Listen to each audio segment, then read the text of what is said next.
All right, so this video is just going to highlight some key progression things you can do to help your way along the game. So just along with a lot of the other videos I've talked about, there's some tips in there that are pretty helpful. But there are three main areas just that you should keep in mind as you're playing the game that will help you quite a lot. So the first one is just this quest tab at the bottom of your screen.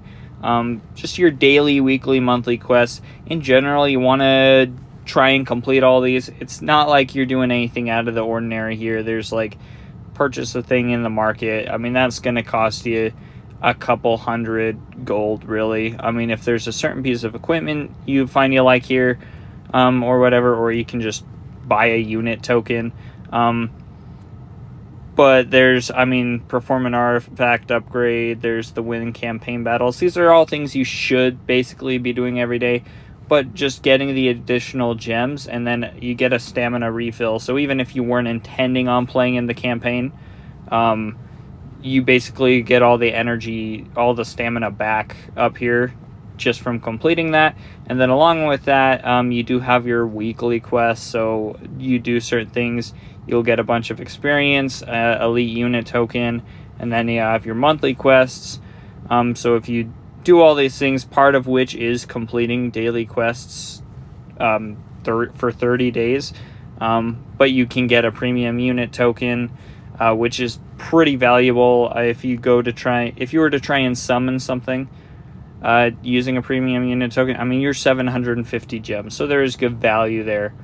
The second area is on this right side in the challenges tab. So some of these may seem kind of redundant. The cards one is pretty standard because a lot of the stuff like upgrading uncommon cards to level 20, you should be doing that because but just because you're trying to farm them up to be able to, because you're gonna upgrade your common cards to level 20, evolve them, and then you're actually going to be able to use them as fodder for like a 3-star card that you already have that you're trying to evolve to 4-star. So this is stuff you should be doing anyways. Artifacts.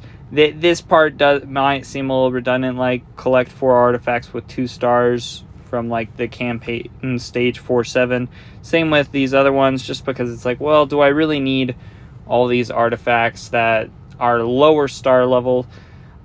Not really, but just getting the rare skill tome by completing these stages, and it will advance in value. So for the rare skill tome alone, as well as the gold, it's pretty much worth it just to do anyways. Dungeons, same thing. By completing different stages in the dungeons, you'll actually get bonus soul stones, these tier 2 greater soul stones, which are pretty helpful, as well as once you do all that, you get the elite unit token.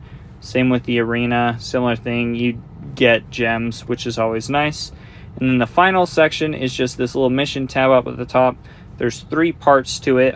This is just the first part right now. But you get mini awards for doing all this stuff on the way. These are all just things you should be doing, like upgrading a range card to level 40, a melee card to level 40, upgrading artifacts. It's not going to ask you to do anything like, upgrade a bunch of artifacts to level 16 early on that are lousy artifacts.